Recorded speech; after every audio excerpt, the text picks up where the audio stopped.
प्यारे बच्चों, पवन दूतिका की व्याख्या क्रम में अगला पद इस प्रकार है।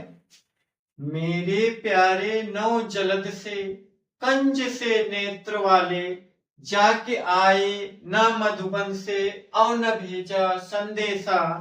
मैं रो रो के प्रिय विरह से बावली हो रही हूँ, जाके मेरी सब दुख कथा श्याम को तू सुना दे। विरह पीड़ा से दुखी राधिका अपना संदेश पवन से बता रही हैं और कह रही हैं कि मेरे प्यारे, जो मेरे प्यारे प्रिय, नव का मतलब नए और जलद का मतलब होता है बादल। बादल का पर्यायवाची है। नव युवक नव बादल से अर्थात नए बादल से के समान। कंज का मतलब होता है कमल। नेत्र का मतलब आंख वाले।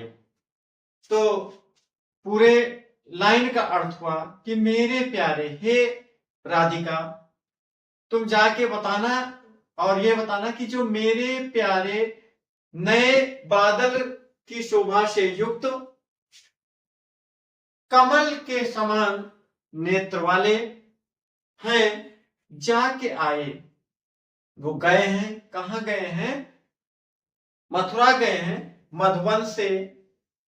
मधुबन से मथुरा गए हैं और गए तो हैं, लेकिन अभी तक ना कोई संदेशा भेजा है, ना कोई आने की सूचना भेजी है।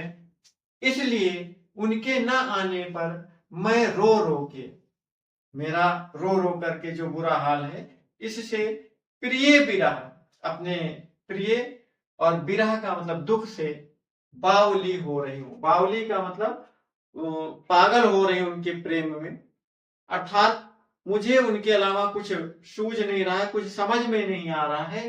तो मैं उनके प्रेम में, अर्थात कृष्ण के प्रेम में एकदम बावली सी हो रही हूं। इसलिए जाके मेरी सब दुख कथा, मेरी सारी दुख भरी कथाएं जो है, सारी दुख से युक्त जो बातें हैं, श्याम को अर्थात कृष्ण को तू सुना देना, तू बता देना, क्योंकि मेरी बातों को वो समझ नहीं पा रहे हैं।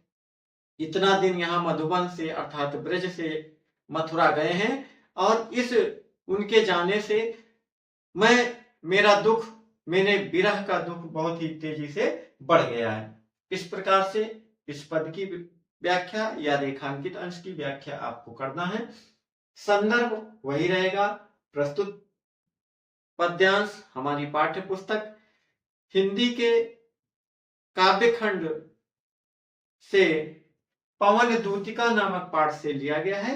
इसके रचयिता अयोध्या सिंह उपाध्याय हरिओद जी हैं।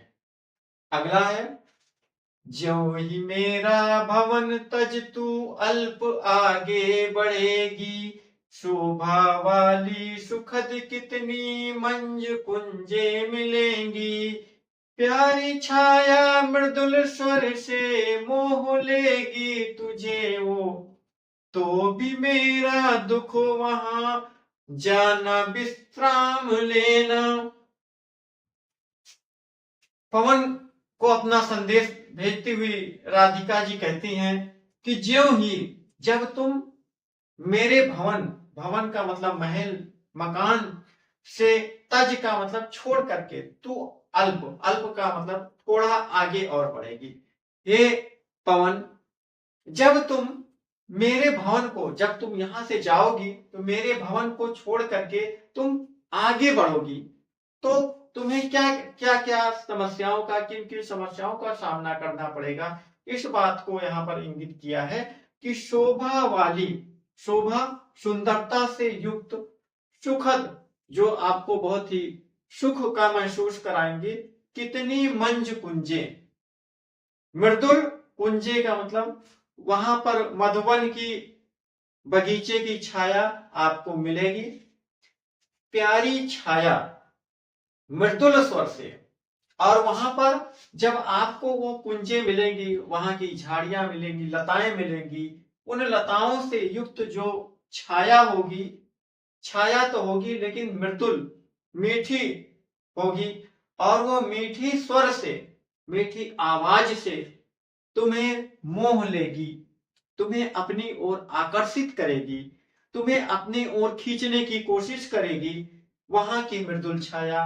तो हे प्यारी, तुम तो भी मेरा दुख वहां जाना विश्राम लेना, तो भी तुम वहां पर मेरे को दुख को देख करके, मेरे कष्टों को, मेरे वियोग को, मेरे विरह को देख करके तुम वहां पर जाना, अर्थात जाना नहीं, वहां पर जाने की सोचना तक नहीं, और ना ही वहां पर विश्राम करना, ना ही थोड़ा सा भी वहां पर तुम आराम करना।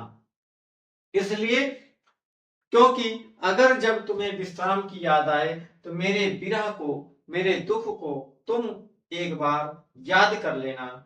तुम रास्ते में तुम्हें इस प्रकार की तुम्हें समस्याओं का सामना करना पड़ेगा। रस संपूर्ण पद में वियोग श्रृंगार रस है। इससे संबंधित क्वेश्चन या प्रश्न आपको रेखांकित अंश की व्याख्या के रूप में, संदर्भ के रूप में पूछे जाएंगे। आप लोग इसका अभ्यास करते रहें। अभी से मेहनत करना प्रारंभ कर दीजिए। बोर्ड की परीक्षाएं डिक्लेयर हो गई हैं और आप लोग अब केवल और केवल अपना ध्यान पढ़ाई पर लगाइए, जिससे आप लोग अच्छे से अच्छे अंक मार्क्स प्राप्त कर सकें।